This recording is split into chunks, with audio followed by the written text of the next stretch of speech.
Thank you, Acting President.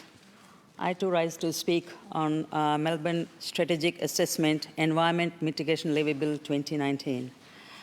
The bill establishes a Victorian head of power and legislative framework for the Melbourne Strategic Assessment MSA program. In December 2008, the Victorian government announced a review of the urban growth boundary. It was identified early in the review process that urban expansion on the scale envisaged would have a significant impact on biodiversity values in the investigation area.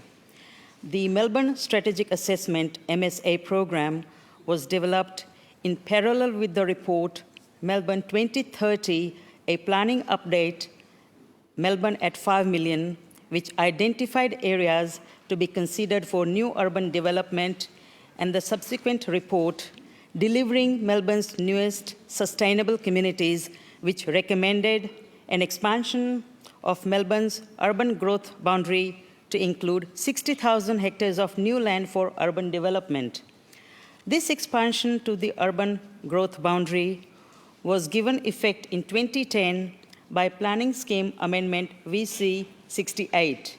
The MASA program applies to all areas included in the expanded urban growth boundary, as well as to 16 precincts within the previous 2005 urban growth boundary where development had not yet commenced in 2010.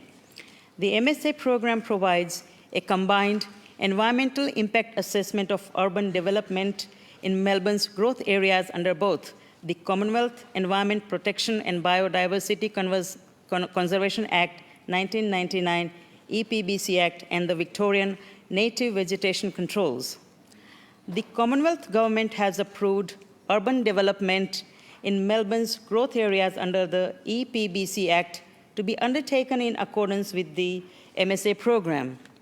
Under the program, developers pay habitat compensation levies primarily at the point of subdivision based on impact on protected vegetation and habitat.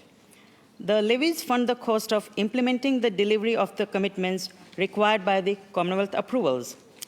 The overall objective of the bill is to resolve any key legal and financial risks affecting the MSA program, simplify the MSA program's levy structure and administrative processes, reducing costs and improving compliance, reduce the risk of the Victorian government not fully mitigating the impacts of urban development in Melbourne's growth areas and thus not meeting its environmental commitments to the Commonwealth government, improve the MSA program's operational and financial transparency, secure and embed the MSA program and its economic, environmental, and social benefits for Melbourne's growth areas and Victorians generally. There are various benefits of MSA program. The MSA program provides significant reductions in holding costs for developers compared to the usual project-by-project assessment and offset approach to environmental approvals. Cost reductions are estimated at about $25 to $28 million annually. It provides improved certainty in planning for the regulatory cost of the projects before beginning the development process. As project-by-project assessments are not required, the fees are consistent and known. It also provides improved certainty to Victorians that the environmental impacts of Melbourne's development will be offset through plans for the development of an integrated network of large conservation reserves.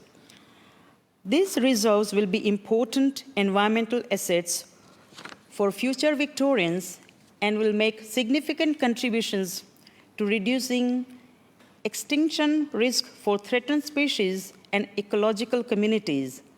The network of reserves to be established under the MSA program will not only provide important habitat for endangered species, but also leave an important legacy in terms of the benefits of providing access to open space, particularly to the west of Melbourne.